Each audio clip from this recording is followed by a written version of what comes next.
Hi, welcome back to our channel the STS splendid job towards symphony. ഞാൻ ശോഭ. ഞാൻ ജിൻസി. ഞാൻ സ്മിത. നമ്മൾ എപ്പോഴും സംസാരിക്കുന്ന ഒരു വിഷയമാണ് ലോ ഓഫ് അട്രാക്ഷൻ.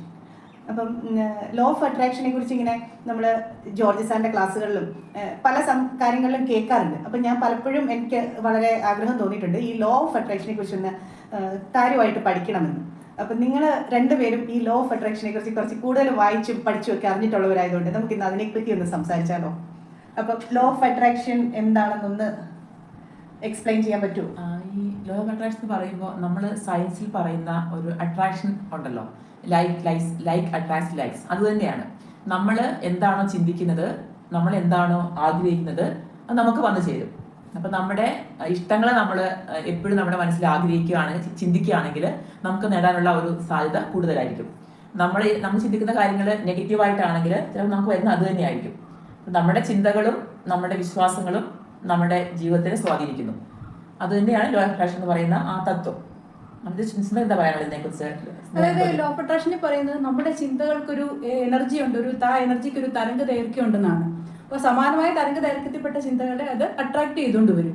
ഇപ്പം ഒരു ഉദാഹരണം പറഞ്ഞു കഴിഞ്ഞാൽ ഒരു റേഡിയോ സ്റ്റേഷന് അല്ലെങ്കിൽ TV സ്റ്റേഷന് സെയിം തരംഗ ദൈർഘ്യം നമ്മളൊരു TV ചാനൽ മാറ്റുമ്പോൾ അല്ലെങ്കിൽ റേഡിയോ ട്യൂൺ ചെയ്യുമ്പോൾ അതാത് ഇതിൽപ്പെട്ട തരംഗങ്ങളെ അത് അട്രാക്ട് ചെയ്താണ് നമുക്ക് ആ ഒരു പ്രത്യേക പർട്ടിക്കുലർ ചാനൽ കാണാൻ പറ്റുന്നത്. അതുപോലെ നമ്മുടെ ഈ ചിന്തകൾ നമ്മളിപ്പം സന്തോഷകരമായ അല്ലെങ്കിൽ പോസിറ്റീവായ കാര്യങ്ങളെ പറ്റിയാണ് ആലോചിക്കുന്നതെങ്കിൽ, ചിന്തിക്കുന്നതെങ്കിൽ പോസിറ്റീവായിട്ടുള്ള കാര്യങ്ങളെ അത് അട്രാക്ട് ചെയ്ത് നമ്മുടെ ജീവിതത്തിലേക്ക് കൊണ്ടുവരും. നമുക്ക് അറിയാൻ പറ്റും, നമ്മളിപ്പം ഒരു ദിവസം ആരംഭിക്കുന്നത് എന്തെങ്കിലും നെഗറ്റീവ് ചിന്തകളോടെ ആണെങ്കിൽ നമ്മളൊക്കെ ജീവിതത്തിൽ എക്സ്പീരിയൻസ് ചെയ്തിട്ടുണ്ടാവും. അപ്പോൾ അന്നത്തെ ദിവസം മുഴുവനും ഏകദേശം അതുപോലെയുള്ള നെഗറ്റീവ് പ്രശ്നങ്ങൾ, ചിന്തകൾ അങ്ങനെ നമ്മുടെ ജീവിതത്തിൽ സംഭവിക്കുന്നതായിട്ട് നമുക്ക് കാണാൻ പറ്റും. അത് ഈ ലോ ഓഫ് അട്രാക്ഷനാണ് അതിന് പിന്നിലുള്ള ഒരു സയൻസ് എന്ന് പറയുന്നത്. അപ്പം നമുക്കിപ്പം നമ്മുടെ ജീവിതത്തിൽ ചിന്ത പോസിറ്റീവ് ആക്കിയാൽ അല്ലെങ്കിൽ നമ്മൾ ആഗ്രഹിച്ചാൽ അപ്പം ഈ നമുക്കതിൽ മാറ്റം വരുമോ? നമ്മൾ എത്ര നെഗറ്റീവ് സിറ്റുവേഷനിൽ നിൽക്കുമ്പോഴും നമ്മുടെ ചിന്ത മാറ്റിയാൽ നമുക്കത് ആ ഒരു സാഹചര്യത്തിൽ മാറാൻ പറ്റുമോ? തീർച്ചയായിട്ടും മാറാൻ സാധിക്കും. നമ്മൾ പോസിറ്റീവായിട്ടുള്ള ചിന്തകൾ നമ്മുടെ മനഃപൂർവ്വം നമ്മുടെ ജീവിതത്തിലേക്ക് കൊണ്ടുവരികയാണെങ്കിൽ നമുക്കറിയാം, ജീവിതത്തിൽ പോസിറ്റീവും നെഗറ്റീവും എല്ലാവരുടെയും ലൈഫിലുണ്ട്. നമ്മൾ ആ പോസിറ്റീവിന് നമ്മുടെ ആവശ്യം നമ്മൾ പലപ്പോഴും പോസിറ്റീവായിട്ടുള്ള കാര്യങ്ങളും നെഗറ്റീവായിട്ടുള്ള ഒരു ചിന്തകളിലൂടെയായിരിക്കും കൺവേ ചെയ്യുന്നത്. ഒരു ഉദാഹരണം പറഞ്ഞു കഴിഞ്ഞാൽ, എനിക്ക് അപകടം പറ്റരുത്. നമ്മളെപ്പോഴും പറയാറുണ്ട് എനിക്ക് അപകടം പറ്റും, എൻ്റെ പ്രിയപ്പെട്ടവർക്ക് അപകടമൊന്നും പറ്റരുത് നമ്മൾ സ്ഥിരം പ്രാർത്ഥിക്കാറുണ്ട്. അപ്പോൾ അവിടെയും നമ്മുടെ മനസ്സിൽ വരുന്ന ഒരു പ്രൊജക്ഷൻ എന്ന് പറയുന്നത് അപകടം അല്ല ഒരു നെഗറ്റീവ് ആയിട്ടുള്ള ആസ്പെക്റ്റ് ആണ്.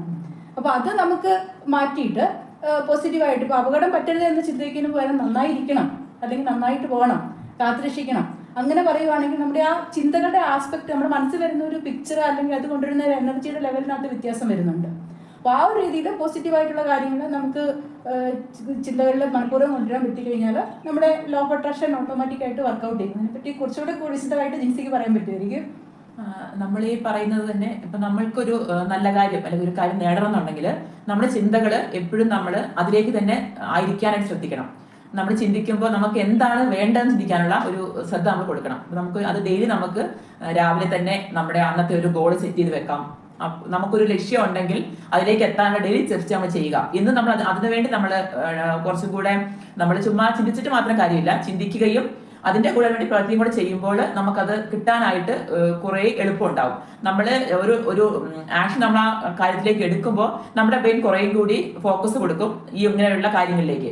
അപ്പോൾ ഒരു കാര്യം നമുക്ക് പോസിറ്റീവായി സംഭവിച്ചു കഴിയുമ്പോൾ നമുക്കൊന്നും കൂടെ വിശ്വാസം കൂടും, ഇതെനിക്ക് കിട്ടാൻ സാധ്യതയുണ്ട് എന്ന്. ആ വിശ്വാസം പിന്നെ നമ്മുടെ വിശ്വാസം പോസിറ്റീവ് ആക്കി മാറ്റും. അപ്പൊ നെക്സ്റ്റ് സ്റ്റെപ്പ് നമ്മൾ അച്ചീവ് ചെയ്യും. അങ്ങനെ ഓരോ സ്റ്റെപ്പ് ബൈ സ്റ്റെപ്പ് നമ്മൾ അച്ചീവ് ചെയ്ത് നമ്മൾ എത്തുമ്പോൾ നമുക്ക് കോൺഫിഡൻസ് കൂടും, നമ്മുടെ വിശ്വാസം കൂടും. നമുക്ക് അന്നേരം നമ്മുടെ വിശ്വാസം പോസിറ്റീവായി മാറും.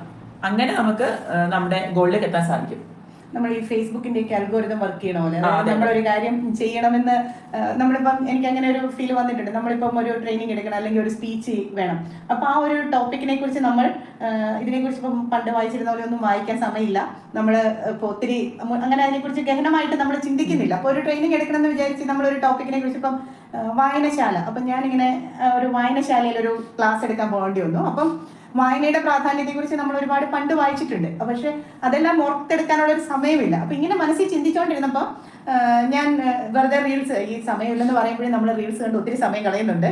അപ്പോൾ അങ്ങനെ റീൽസ് കണ്ടോണ്ടിരുന്നപ്പോഴാണ് വായന, ഇപ്പൊ ഇത് മനസ്സിലാഗ്രഹമുണ്ട് നമ്മൾ വായനശാലയെ കുറിച്ച് പഠിക്കണമെന്ന്, അല്ലെങ്കിൽ ഒന്ന് ഒരു സ്പീച്ച് പറയാൻ നമ്മൾ റെഡി ആവണം, അപ്പൊ ഒന്ന് വായിച്ച് പഠിച്ച് പ്രിപ്പയർ ചെയ്യണം എന്നൊക്കെ പറഞ്ഞ വലിയ ആഗ്രഹമുണ്ട്. പക്ഷെ ഒട്ട് ബുക്ക് എടുത്ത് വായിക്കാനുള്ള മനസ്സുമില്ല. അങ്ങനെ ഇരുന്നപ്പോഴാണ് ഈ വായനയെ കുറിച്ചും അതിന്റെ ഇമ്പോർട്ടൻസിനെ കുറിച്ചും നമ്മൾ ചിന്തിച്ചാൽ മതി എന്ന് തോന്നുന്നു. ഫേസ്ബുക്കും യൂട്യൂബും ഒക്കെ അത് ഐഡന്റിഫൈ ചെയ്യും. അപ്പം അതിനെക്കുറിച്ചുള്ള റീൽസ് ഞാൻ കുറെ എനിക്ക് പറയാൻ മാത്രമുള്ള കണ്ടന്റ്സ് കിട്ടാൻ മാത്രമുള്ള റീൽസ് ഞാൻ കണ്ടു. ഇതും അങ്ങനെ തന്നെയാണോ ഈ വർക്ക് ആവുന്നത്? ഇത് ശരിക്കും നമ്മുടെ ഒരു ബ്രെയിനിന്റെ ഫംഗ്ഷനാണിത്. ഇതൊക്കെ നമ്മുടെ മുമ്പിൽ നേരത്തെയൊക്കെ ഉണ്ട്. പക്ഷെ നമ്മളൊരു കാര്യത്തിൽ ചിന്തിക്കുമ്പോൾ അല്ലെങ്കിൽ അതിനെക്കുറിച്ച് നമ്മൾ മനസ്സിലിങ്ങനെ ചിന്തിച്ചു കഴിഞ്ഞാൽ നമ്മുടെ ശ്രദ്ധ അങ്ങോട്ട് പോകും. നേരത്തെ അവിടെ തന്നെ ഉണ്ട്, പക്ഷെ നമ്മളത് ശ്രദ്ധിക്കുന്നില്ല. അപ്പൊ നമ്മൾ ഇതിനെക്കുറിച്ച് നമ്മുടെ കോൺഷ്യസ് മൈൻഡ് നമ്മൾ ചിന്തിക്കുമ്പോൾ നമ്മുടെ ശ്രദ്ധ അങ്ങോട്ടേക്ക് പോകും. നമ്മളിപ്പോൾ ഒരു സാധനം മേടിക്കണം വിചാരിക്കും, ഒരു പ്രത്യേകതരം കാറ്.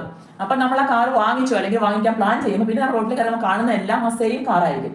അതിനു മുമ്പ് കാർ റോഡിലൂടെ പക്ഷെ നമ്മൾ ശ്രദ്ധിക്കുന്നില്ല. അപ്പൊ ഇങ്ങനെ നമുക്ക് പർപ്പസ്ഫുള്ളി പോലും നമുക്ക് നമ്മുടെ ചിന്തകളെ മാറ്റി നമ്മുടെ എന്താ പറയുക നമ്മുടെ മുമ്പിലേക്ക് വരുന്ന കാര്യങ്ങൾ നമുക്ക് മാറ്റാൻ സാധിക്കും. ഇതൊക്കെ ഇതിനെ പറയാനെ കുറിച്ച് കൂടുതലായിട്ട് ഇങ്ങനത്തെ അനുഭവം ഉണ്ടായിട്ടുണ്ടോ? തീർച്ചയായിട്ടും അങ്ങനെയുള്ള അനുഭവങ്ങൾ ഒരുപാട് ജീവിതത്തിൽ ഉണ്ടായിട്ടുണ്ട്. പക്ഷെ നമ്മൾ നേരത്തെ അതിനെപ്പറ്റി ഒരു ഐഡന്റിഫൈ ചെയ്തിരുന്നില്ല, ഇത് ഇങ്ങനെ സംഭവിക്കുന്നതാണെന്നുള്ളത് ഒരിക്കലും ഐഡന്റിഫൈ ചെയ്തിരുന്നില്ല എന്ന് മാത്രം. ഏറ്റവും റീസെന്റ് ആയിട്ട് പറഞ്ഞു കഴിഞ്ഞാൽ ഞാനിപ്പം LLBക്ക് പഠിക്കാൻ ഇങ്ങനെ മനസ്സുകൊണ്ട് ആലോചിച്ചുകൊണ്ടിരുന്ന ഒരു സമയത്ത് അതിങ്ങനെ മനസ്സിലുണ്ട്, ലീവൊക്കെ എടുത്ത് വീട്ടിലിരിക്കുന്ന ഒരു സമയത്ത് ഇങ്ങനെ LLBക്ക് പോയാലോ എന്നൊരു ചിന്ത മനസ്സിലുണ്ട്. അപ്പൊ ആ ഒരു സമയത്ത് ചെറിയൊരു ഉള്ളിൽ ഭയങ്കരമായ ആഗ്രഹം ഉണ്ടായിരുന്ന ഒരു കാര്യമാണ്. എന്നാൽ പോലും അത് വർക്കൗട്ട് ആവുമെന്ന് എനിക്കൊരു പ്രതീക്ഷയില്ലാതിരുന്ന ഒരു സമയം. അപ്പം വീണ്ടും അങ്ങനെ ഒരു ചിന്ത നാമ്പിട്ട് കഴിഞ്ഞപ്പം എൻ്റെ മുന്നിലേക്ക് വന്നു വിടുന്ന ആൾക്കാർ, ഇപ്പം ഉദാഹരണം പറഞ്ഞു കഴിഞ്ഞാൽ ഹസ്ബൻഡ് അഡ്വക്കേറ്റ് ആണ്. അപ്പം വീട്ടിലേക്ക് ധാരാളം ഫ്രണ്ട്സ് അദ്ദേഹത്തിൻ്റെ വരാറുണ്ട്. ആ ഒരു സമയത്ത് കൂടുതലായിട്ട് വരുന്ന അഡ്വക്കേറ്റ്, വീട്ടിൽ വരുന്ന സുഹൃത്തുക്കൾ അഡ്വക്കേറ്റുമാർ, അതുപോലെ വെക്കുന്ന TV ചാനൽ ഓൺ ചെയ്ത് കഴിഞ്ഞാൽ കാണുന്ന സിനിമ, മോഹൻലാലിൻ്റെ മമ്മൂട്ടിയുടെ നരസിംഹത്തിലെ അഡ്വക്കേറ്റ് ആയിട്ടുള്ള മമ്മൂട്ടിയുടെ പെർഫോമൻസ്, അതുപോലെ പണ്ടൊരു 3 മാസങ്ങൾക്ക് മുൻപ് എന്ന് പറഞ്ഞൊരു സിനിമയുണ്ട്, അതിനകത്ത് ഉർവശിയും അംബികയും അവരുടെ ഒരു മാസ് പെർഫോമൻസ്, അതുപോലെ പൃഥ്വിരാജിന്റെ ഒരു സത്യമേവ ജയതേ, അതിനകത്ത് പൃഥ്വിരാജിന്റെ ഒരു വാദം, മോഹൻലാലിന്റെ നേരെന്ന സിനിമ, അതുപോലെ എടുക്കുമ്പോൾ ഓട്ടോമാറ്റിക്കായിട്ട് കാണുന്നത് ഇങ്ങനെ നമ്മളെ മോട്ടിവേറ്റ് ചെയ്യുന്ന, ഇത് ചേരണമെന്ന് തീരുമാനിക്കുന്ന തരത്തിലുള്ള ഒരു പെർഫോമൻസ്. അതുപോലെ സംസാരിക്കുന്ന ആൾക്കാർ, ഹസ്ബൻഡ് ആണെങ്കിലും വീട്ടിൽ വന്ന് ഇങ്ങനെ പറയുന്നത്, ഹൈക്കോടതിയിലൊക്കെ പോകുമ്പോൾ ഇങ്ങനെ കേൾക്കുന്ന വാദങ്ങളുടെ ഒക്കെ കാര്യങ്ങൾ നമ്മളൊരുമാതിരി ത്രില്ല് ചെയ്യിക്കുന്ന കാര്യങ്ങളാണ് കേൾക്കുന്നത് മുഴുവനും. അപ്പം ഞാനിങ്ങനെ ലോ ഓഫ് അട്രാക്ഷനെ കുറിച്ച് നമ്മൾ സംസാരിച്ചു തുടങ്ങിയപ്പോഴാണ് ഞാനിങ്ങനെ അതിൻ്റെ ഒരു കണക്ടിവിറ്റി ചിന്തിക്കുന്നത് മനസ്സിലാക്കുന്നത്. പക്ഷെ എനിക്ക് തോന്നുന്ന ഒരു കാര്യം, പറയാനുള്ള ഒരു കാര്യം, നമ്മൾ തുടക്കത്തിലെ ലോ ഓഫ് അട്രാക്ഷനെ കുറിച്ച് പഠിക്കുമ്പോൾ അല്ലെങ്കിൽ ലോ ഓഫ് അട്രാക്ഷൻ പ്രാക്ടീസ് ചെയ്യുമ്പോൾ നമുക്കതിന് വളരെ കണ്ടിന്യൂസ് വർക്കോളിക് ആയിട്ടുള്ള ഒരു എഫേർട്ട് അതിനകത്ത് ആവശ്യമുണ്ടെന്ന് എനിക്ക് തോന്നുന്നു. കാരണം നമ്മൾ പോസിറ്റീവായിട്ടുള്ള കാര്യങ്ങൾ ചിന്തിക്കുക എന്ന് പറയുന്നത്, നമുക്ക് ആഗ്രഹിക്കുന്ന കാര്യങ്ങൾ തന്നെ ചിന്തിച്ചുകൊണ്ടിരിക്കുക എന്ന് പറയുന്നത് ഒരിക്കലും എളുപ്പമുള്ള കാര്യമല്ല. നമ്മൾ എത്രയൊക്കെ പറഞ്ഞു കഴിഞ്ഞാലും പ്രാക്ടിക്കൽ അല്ലത്. അപ്പം നമ്മളത് എഴുതി തയ്യാറാക്കി, അതിന് എന്തൊക്കെ കാര്യങ്ങൾ ചെയ്യണം എന്നുള്ളത് എഴുതി തയ്യാറാക്കി അതിനനുസരിച്ച് കാര്യങ്ങൾ മുന്നോട്ട് കൊണ്ടുപോയാൽ മാത്രമേ തുടക്കക്കാർക്ക് ഇത് പ്രാക്ടീസ് ചെയ്യാൻ പറ്റുള്ളൂ എന്നാണ് എൻ്റെ ഒരു വിശ്വാസം.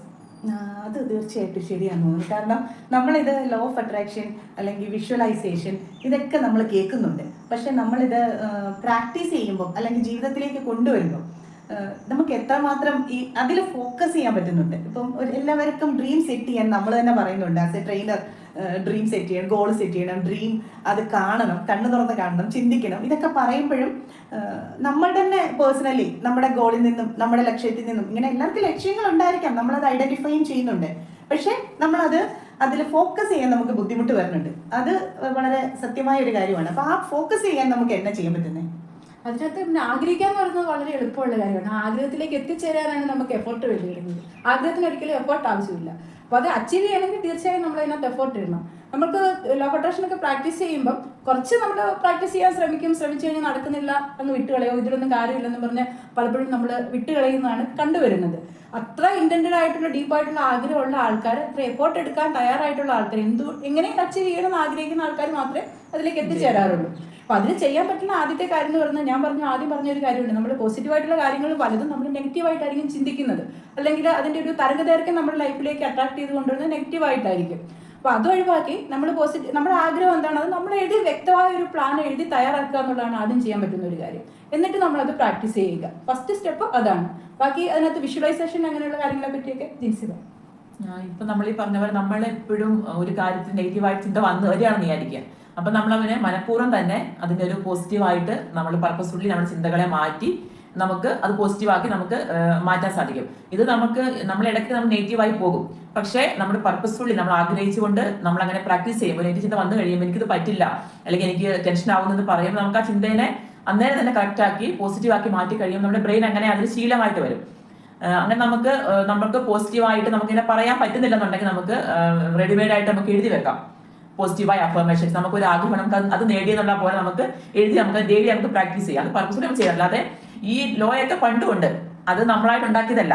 പക്ഷെ നമ്മളിപ്പോൾ അറിവുണ്ടായപ്പോൾ നമ്മൾ അതിനനുസരിച്ച് നമ്മൾ അവെയർ ആയി കഴിയുമ്പോൾ നമ്മൾ അവയർനെസ്സോട് കൂടി പ്രാക്ടീസ് ചെയ്യാൻ വേണ്ടി ശ്രമിക്കണം. അപ്പോൾ നമുക്ക് കുറെ നെഗറ്റീവായ കാര്യങ്ങളെ മാറ്റി നിർത്തി, നെഗറ്റീവ് ഉണ്ടാവും, അത് ലോകത്തുണ്ട്, നമുക്കൊന്നും ചെയ്യാൻ പറ്റില്ല. നമ്മളെ അത് ബാധിക്കാതെ നമുക്കൊരു പ്രൊട്ടക്ഷൻ ആയിട്ട് നമുക്ക് ഇപ്പോഴും പോസിറ്റീവായി മാറ്റി ചിന്തിച്ച് അത് നമ്മുടെ ശ്രദ്ധ എപ്പോഴും അങ്ങോട്ടേക്ക് കൊടുക്കാൻ ശ്രമിച്ചാൽ നമുക്ക് കുറെ പർപ്പസ്ഫുള്ളി നമുക്ക് ഇത് ചെയ്യണം. അല്ലാതെ ഇതിലൊരു മാറ്റം നമുക്ക് ഉണ്ടാക്കാൻ സാധിക്കില്ല. അതുപോലെ എനിക്ക് തോന്നുന്നു വളരെ ഇമ്പോർട്ടൻ്റ് ആയിട്ടുള്ള ഒരു കാര്യം, ലോ ഓഫ് അട്രാക്ഷനിൽ വളരെ ഇമ്പോർട്ടൻ്റ് ആയിട്ടുള്ള ഒരു കാര്യമാണ് വിഷ്വലൈസേഷൻ എന്ന് പറയുന്നത്. നമ്മൾ എന്താണോ ആഗ്രഹിക്കുന്നത് ആ ആഗ്രഹിക്കുന്ന കാര്യങ്ങൾ ജീവിതത്തിൽ സംഭവിച്ചതായിട്ട് നമ്മൾ വിഷ്വലൈസ് ചെയ്യുക. ആ വിഷ്വലൈസേഷൻ ആൾക്കാർ പലതരത്തിലുണ്ട്. നമുക്ക് കേട്ടിട്ടുണ്ടായിരിക്കും, ഓഡിറ്ററി ആയിട്ടുള്ള ആൾക്കാരുണ്ട്, വിഷണറി ആയിട്ടുള്ള ആൾക്കാരുണ്ട്, കിനസ്തെറ്റിക് ആയിട്ടുള്ള ആൾക്കാരുണ്ട്, ഓൾഫാക്ടറി ആയിട്ടുള്ള ആൾക്കാരുണ്ട്.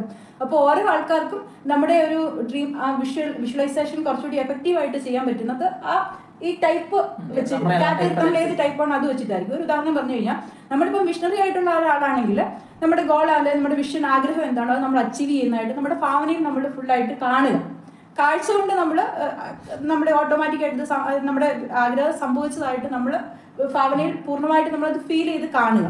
വിഷണറി ആയിട്ടുള്ള ഓഡിറ്ററി ആയിട്ടുള്ള ഒരാളാണ് ആണെങ്കിൽ നമ്മുടെ ആ വിഷൻ അംഗീകരിക്കും അച്ചീവ് ചെയ്ത് കഴിയുമ്പോൾ ഉണ്ടാകുന്ന നേട്ടങ്ങൾ. അപ്പം നമ്മൾ കേൾക്കുന്ന നമ്മൾ സിമ്പിളായിട്ട് ഉദാഹരണം പറഞ്ഞു കഴിഞ്ഞാൽ, നമ്മളൊരു നല്ല വീട് വെക്കുന്നതാണ് നമ്മൾ കാണുന്നത്. നമ്മുടെ ആഗ്രഹം സ്വന്തമായിട്ട് നല്ലൊരു വീട് വെക്കണം എന്നുള്ളതാണ്. അപ്പം ഓഡിറ്ററി ആയിട്ടുള്ള ആൾക്കാർ നമ്മൾ വീട് പണി കഴിഞ്ഞ് ഹൗസ് വാമിങ് വെക്കുന്നു. അപ്പോൾ ആൾക്കാർ വന്ന് നമ്മുടെ നല്ല വീടെന്ന് അഭിനന്ദിക്കുന്നു, അവരെ വീടിനെ പറ്റിയുള്ള അഭിപ്രായങ്ങൾ പറയുന്നു. അങ്ങനെയുള്ള കാര്യങ്ങളൊക്കെ നമ്മൾ വിഷ്വലൈസ് ചെയ്യുക. അങ്ങനെ ഇപ്പം ഓൾഫാക്ടറി അല്ലെങ്കിൽ കിനസ്തെറ്റിക് ആയിട്ടുള്ള ആളാണെങ്കിൽ നമ്മൾ ആ വീടിന്റെ ഓരോ മുറി, ബെഡ്റൂമിൽ അല്ലെങ്കിൽ ഹോളിൽ ടച്ച് ചെയ്യുന്നത്, അവിടെ നമുക്കുണ്ടാകുന്ന ഒരു ഫീല്, അതൊക്കെ നമ്മളൊന്ന് ഇമാജിൻ ചെയ്യുക. അങ്ങനെ എല്ലാ ദിവസവും ഏറ്റവും നല്ല സമയം എന്ന് പറയുന്നത് രാവിലെയാണ്. രാവിലെ നമ്മൾ ബെഡിൽ നിന്ന് എണീക്കുന്ന സമയത്ത് ബെഡിൽ തന്നെ ഒന്ന് കണ്ണടച്ചിരുന്ന് ഒരു 5 മിനിറ്റ് നമ്മളതൊന്ന് വിഷ്വലൈസ് ചെയ്യുക. അതുപോലെ എല്ലാ ദിവസവും വൈകിട്ട് കിടക്കാൻ പോകുന്നതിന് ഉറങ്ങുന്നതിന് തൊട്ട് മുമ്പ് ഇതുപോലെ ഒന്ന് വിഷ്വലൈസ് ചെയ്യുക. ഇതിങ്ങനെ ഒരു ഡെയിലി റൊട്ടീൻ ആക്കി കഴിഞ്ഞ് കഴിഞ്ഞാൽ തീർച്ചയായിട്ടും നമ്മൾ ആഗ്രഹിക്കുന്ന കാര്യങ്ങൾ നമുക്ക് ലോ ഓഫ് അട്രാക്ഷൻ നേടാൻ സാധിക്കും. അപ്പം നമ്മുടെ എല്ലാവരുടെയും ജീവിതത്തിൽ ഒരു ലക്ഷ്യം ഉണ്ടാവട്ടെ. ആ ലക്ഷ്യം എങ്ങനെ വിഷ്വലൈസ് ചെയ്യാം, അതിനെ നമ്മൾ എങ്ങനെ അട്രാക്ട് ചെയ്യാം, അതിൽ നമുക്ക് ഫോക്കസ് ചെയ്യാം. അങ്ങനെ നമുക്ക് നമ്മുടെ അത് നേടിയെടുക്കാനുള്ള പരിശ്രമത്തിന് എല്ലാവർക്കും സാധിക്കട്ടെ എന്ന് ആശംസിച്ചുകൊണ്ട് ഇന്ന് നിർത്തുന്നു. ബൈ. Thank you.